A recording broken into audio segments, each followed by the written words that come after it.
sebanyak 1,5 juta masyarakat ataupun orang meninggal menurut WHO dikarenakan penyakit TBC.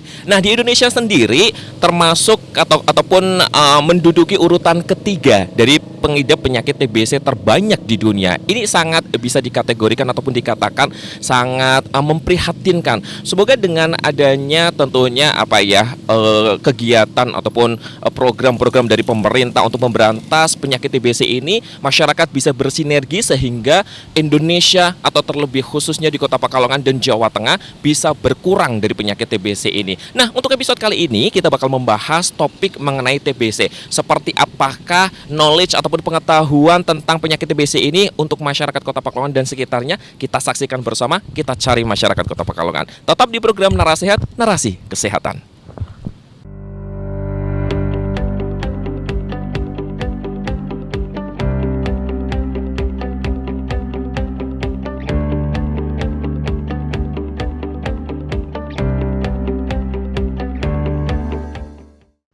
Pemirsa, seperti tadi yang sudah Aziz bahas di opening, kalau mamanya untuk episode kali ini kita bakal membahas tentang TBC gitu kan ya. Coba kita tanyakan ya, masyarakat yang ada di sini. Nah, ini Aziz sampai masuk nih, Pak. Sini dong, berdiri dong, Pak. Berdiri. Nah, ya. Oke, Pak, boleh kenalan dong dengan Bapak siapa, Pak? Ya, Niko. Pak Niko di sini lagi ngapain nih, Pak? Lagi tugas jaga gereja. Oke. Security. Oke ya, kita gangguin sebentar pemirsa. Minta waktunya sebentar ya Pak Niko ya. Pak Niko mungkin bisa di sini biar tengah, biar di sana bisa kelihatan, di sini juga bisa kelihatan. Jadi semuanya kelihatan gitu ya. Pak Niko, kita lagi membahas tentang TBC. Pak Niko tahu nggak TBC itu apa? TBC itu sejenis penyakit tuberkulosis ya. Betul banget. Iya. Menurut Pak Niko, TBC itu menular nggak sih? Ya jadi menular kalau kita memakai alat-alat yang digunakan dia seperti gelas gitu ya dan lain-lain. Jadi kalau memang penyakit TBC ini adalah penyakit menular dan apabila kita menggunakan tempat makan, tempat minum yang sama, penularannya bisa melalui itu gitu ya. Dan Pak Niko tahu nggak mitos dan fakta tentang TBC? Ya kurang tahu ya. Ya kurang tahu. Kirain mau menjawab panjang lebar pemirsa. Ternyata kurang tahu. Oke, nggak apa-apa Pak Niko. Pak Niko, tahu nggak sih pengobatan TB ini paling lama berapa bulan sih yang dianjurkan sama pihak kesehatan gitu? Yang saya tahu mungkin 6 bulan ya. 6 bulan iya. Ya. Dan Pak Niko tahu nggak sih kalau umpamanya kan mitosnya ataupun kabar-kabar yang terdengar di masyarakat apabila minum obatnya telat 1 hari itu harus diulang lagi. Kalau menurut Pak Niko sendiri seperti apa pengobatannya? Ya memang ya harus diulang memang iya. Soalnya itu harus rutin. Jadi tidak boleh putus. Saya pernah kejadian adik saya juga kena TBC di rumah sakit paru-paru itu juga tidak boleh putus. Harus rutin. Itu nanti akan sembuh. Nah, Pak Niko penasaran nggak nih sebenarnya penjelasan ahlinya ataupun dokternya yang tentunya udah expert di bidangnya seperti apa? Penasaran kan? Yuk langsung saja kita simak bersama-sama. Check it out. Oke, buat pemirsa yang ada di rumah, Aziz sekarang sudah ada di sekitar kawasan Budaya Jatiluhur Kota Pekalongan. Coba kita tanyain sama Bapak ini ya, Pak. Minta waktunya sebentar ya, Pak ya. Kita kenalan terlebih dahulu. Ini dengan Bapak siapa, Pak? Apa? Bapak siapa? Lukman. Pak Usman di sini lagi rebahan aja nih. Yang penting asik pemirsa ya. Pak Usman Aziz pengen tanya sama Pak Usman nih. Pak Usman tahu penyakit TBC nggak sih Pak? Hah? Pak Usman tahu penyakit TBC nggak? Enggak. Pak Usman tahu singkatan kepanjangan dari TBC? TBC enggak. Nggak. Pak Usman taunya apa? Makan siang. Batuk, iya. Berarti tahu dong Pak Usman. Apa? Ya? Batuk. Terusan batuk. Tahu nggak sih Pak penyebab dari penyakit TBC itu apa Pak Usman? Enggak tahu. Nggak tahu ya. Penyebabnya adalah kurang makan. Ini salah ya, bisa bercanda ya. Kemudian Pak Enggak tahu penyakitnya. tahu gejalanya nggak? Kalau gejalanya Pak Usman biasanya pengidap penyakit TBC selain batuk apa aja? Ya macam-macam sebagainya. Macam-macam seperti warna kulit jadi kuning, jadi biru, hijau, jadi lampu merah, kuning, hijau pemirsa. Oke deh ya, Pak Usman, berarti kalau Pak Usman sendiri kalau umpamanya memiliki tetangga yang terkena TBC ini bakal menghindari atau seperti apa nih Pak Usman? Ya pokoknya udah nggak tahu lah. Pokoknya nggak tahu, yang penting rebahan ya Pak Usman ya. Nah Pak Usman pengen tahu nggak sih penjelasan dari dokter, dari ahlinya ya sebenarnya TBC itu apa, penyebabnya itu apa, ya gejalanya itu apa? Kita saksikan bersama yuk. Ini penjelasan dari Bu Dokter. Check it out. TBC atau kita menyebutnya TB paru merupakan penyakit menular yang disebabkan oleh bakteri Mycobacterium tuberculosis. Nah, penyakit ini bisa ditularkan melalui percikan dahak atau ludah dari penderita TBC yang pada saat itu berbicara dengan kita atau batuk ataupun bersin di sekitar kita. Gitu. Oke. Dokter, bisa dijelaskan apa saja sih gejala dan penularan dari TBC ini? Silakan. Gejala penyakit tuberkulosis atau TB paru ini, satu, batuk lama, biasanya batuknya itu sekitar 2-3 minggu, lalu batuk berdarah, ada berat badan yang turun, lalu sesak nafas, nyeri di bagian dada, kurang berenergi, biasanya ada demam ataupun keringat di malam hari. Nah, itu gejala-gejala dari penyakit TBC pada umumnya. Nah, kalau TBC pada anak bisa kita ketahui juga dari berat badan yang tidak meningkat atau selama 2-3 bulan berat badan anak ini akan cenderung stagnan atau malah turun. Nah, ini bisa dicurigai anak bisa menderita TB anak, apalagi kalau ada demam yang terus-menerus selama kurang lebih 2 minggu dan tanpa ada sebab yang jelas. Itu bisa kita curigai kalau anak tersebut menderita penyakit TB paru. Oke, dokter, bisa disebutkan dan juga dijelaskan perihal mitos dan juga fakta mengenai TBC. Silakan. Oke. Mitos dan fakta seputar TBC ya. Untuk mitosnya yang pertama, seringkali dikatakan bahwa TBC itu merupakan penyakit keturunan. Nah, ini merupakan hal yang salah ya. Kalau mitos ini merupakan hal yang salah karena TBC bukan penyakit keturunan, tapi TBC adalah penyakit menular yang disebabkan oleh bakteri Mycobacterium tuberculosis. Nah, penyakit ini memang sering ditularkan ke sesama ini ya, penghuni rumah ya. Misalnya dalam satu rumah ada penderita TBC, biasanya di rumah itu juga berpotensi untuk ditularkan oleh TBC. Nah, tapi ini bukan berarti penyakit ini merupakan penyakit keturunan. Namun penyakit ini penyakit menular yang ditularkan karena intensitas atau pertemuannya dengan sesama anggota rumah itu sering. Lalu ada juga mitos yang katanya TBC ini hanya untuk penderita atau kaum masyarakat golongan yang ekonominya rendah atau kurang. Nah, ini juga merupakan suatu mitos karena TBC ini bisa menyerang siapa saja, baik itu ekonomi yang rendah, ekonomi menengah maupun ekonomi yang atas. Lalu ada lagi mitos yang mengatakan bahwa penyakit ini tidak bisa disembuhkan. Ini juga salah nggih Bapak Ibu, bahwa penyakit TBC ini bisa disembuhkan, bisa kita obati sampai tuntas sehingga nanti bisa memutus mata rantai penularan penyakit TBC ini. Oke, kalau tadi kita sudah berbicara tentang mitos TBC, nah fakta mengenai TBC ini apa sih dokter? Oke. Bahwa penyakit TBC ini ada fakta-faktanya. Satu, tentunya penyakit ini merupakan penyakit yang menular. Yang kedua, bahwa semua orang yang terinfeksi penyakit kuman TBC ini juga bisa tertular oleh penyakit TBC. Nah, ini tidak memandang dari ekonomi yang bawah, ekonomi menengah, ekonomi atas, itu semuanya bisa terserang penyakit TBC ini. Lalu penyakit ini juga bisa disembuhkan dan penyakit ini bisa dicegah. Nah, penyakit yang ini bisa dicegahnya tentunya kita harus berperilaku hidup sehat, harus menjaga kondisi lingkungan rumah kita agar sehat, seperti itu. Oke.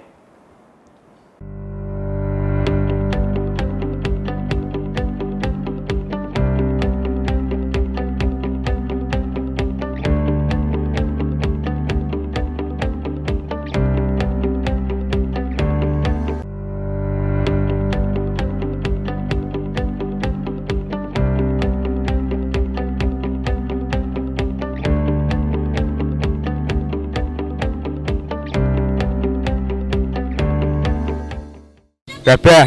Babah ya. Babah di sini lagi ngapain nih? Biasa aktivitas sehari. Aktivitas sehari-hari pemirsa. Lagi ngecengin cewek-cewek yang ada di sini cantik-cantik ya Babah ya. Iya. Luar biasa nih pemirsa yang ada di sini. Babah, Aziz mau tanya, Babah tahu nggak sih penyakit TBC? TBC. Tahu. Apa Babah? Tuber apa ya? Tuberkulus-kulusan. Tubersis kulusis. Kulosis. Nah, yang tahu nggak sih gejala ataupun apa ya dari penyakit TBC itu apa? Batuk-batuk. Nah, terus sesak napas. Sesak napas, terus kekurangan duit gitu ya. Kekurangan duit ini termasuk nggak nih Babah? Termasuk Mas. Termasuk ya. Kalau kekurangan duit bisa kena TBC gitu ya, Bang. Iya. Nah, Babah kalau boleh tahu juga nih kalau umpamanya ya tahu nggak sih mitos atau fakta tentang TBC? Mitos. Mitosnya. Mitosnya nggak tahu. Mitosnya kena TBC nggak beli sate di Babah. Ini semakin rancau ya om yang ada di rumah ya. Kalau umpamanya Babah nih di rumah ya punya tetangga kemudian yang terkena TBC, Babah akan hindarin atau seperti apa nih sikap yang akan dilakukan? Pertama menghindari lah. pertama menghindari, jujur banget Jauh mungkin. Menghindari jauh. Nggak boleh dong Bapak ya, jangan dihindari ya, dikasih semangat, dikasih support biar cepat sembuh gitu. Oke, pemirsa sekarang Aziz sudah banyak nih di sini sama ibu-ibu cantik luar biasa. Suaranya mana dong? Oke, kira-kira berapa di sini dong bunda-bunda ya? Ini dari mana saja nih kalau boleh tahu nih? Macam-macam. Ini ada perkumpulan apa? Komunitas biasa. Komunitas apa nih bunda? Ya, Forza ya di Citayu. Oh, komunitas Forza Jetayu ya. JCC luar biasa sekali. Ini boleh kenalan terlebih dahulu dong. Ini dengan bunda siapa nih? Wanti. Wanti. Kalau ini? Bubarka. Siapa? Bubarka. Bubarka. Kalau ini bunda? Kak Fat. Kak Fat. Terus yang ini? Mbak Sate. Mbak Sate. Bukan lagi paling cantik ya Mbak Sate ya. Oke, ini Aziz mau tanya nih sama bunda. Tahu nggak sih apa tuh namanya TBC itu apa? Apa? Tekanan batin cinta katanya pemirsa. Ini kalau mamanya ibu-ibu sosialita memang hubungannya tentang cinta ya bun ya.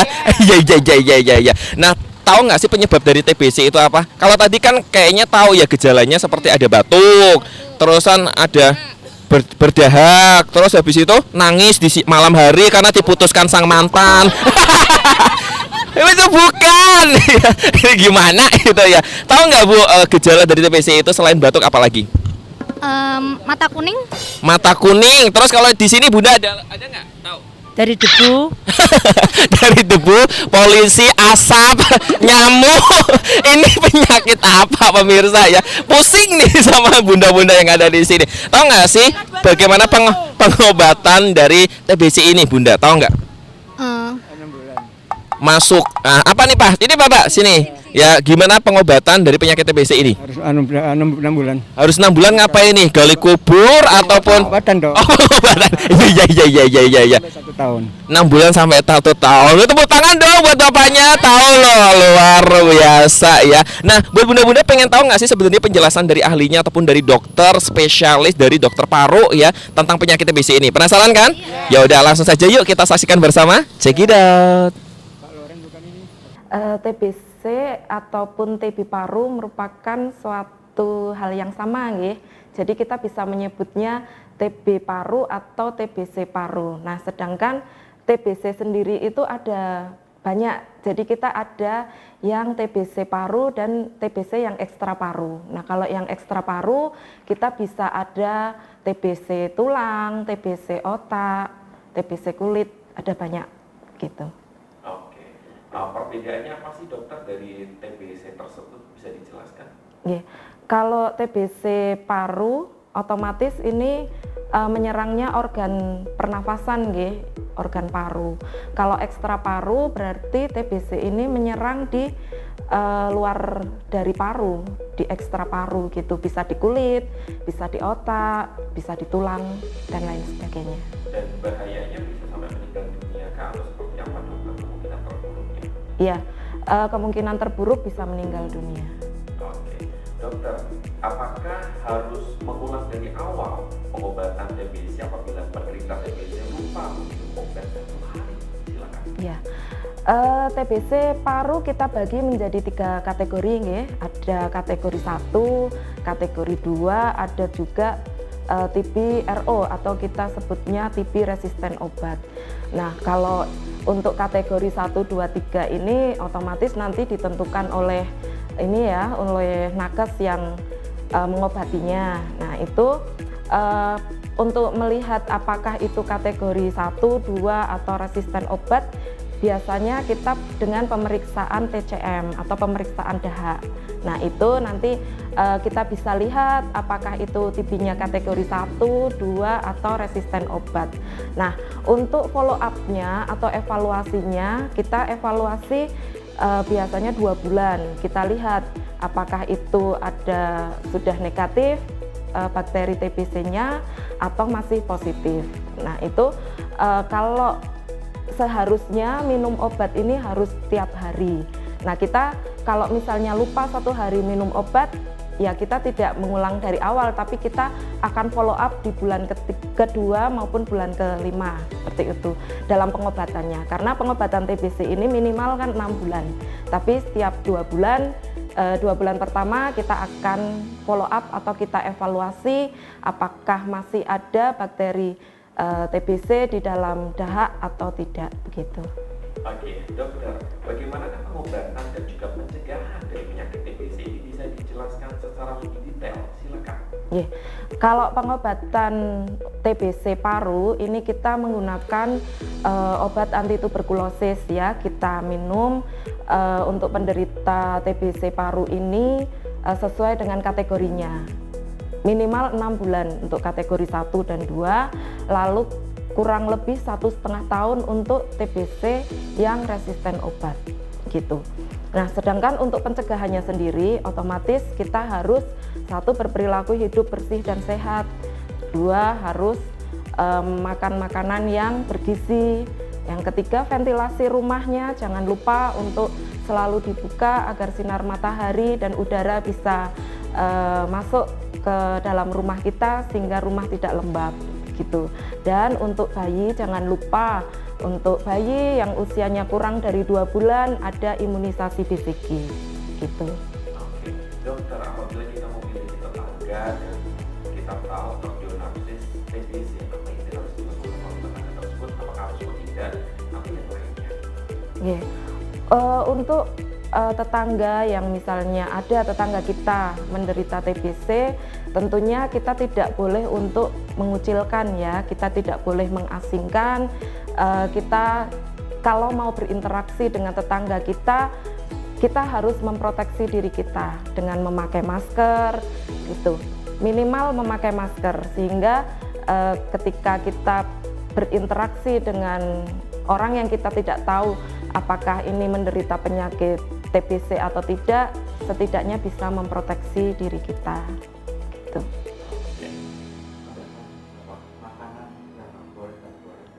Oke, dokter bisa dijelaskan makanan dan juga minuman mungkin yang harus dikonsumsi oleh penderita dari TB ini tersendiri, silakan. Ya, untuk makanan dan minuman yang harus dimakan atau dikonsumsi oleh penderita TBC, tentunya makan makanan yang sehat, makan makanan yang bergizi, berprotein tinggi. Yang harus dihindari makan makanan yang ini ya, yang berlemak, berminyak, atau minum-minuman yang seperti soda, soft drink, seperti itu, es juga harus dihindari.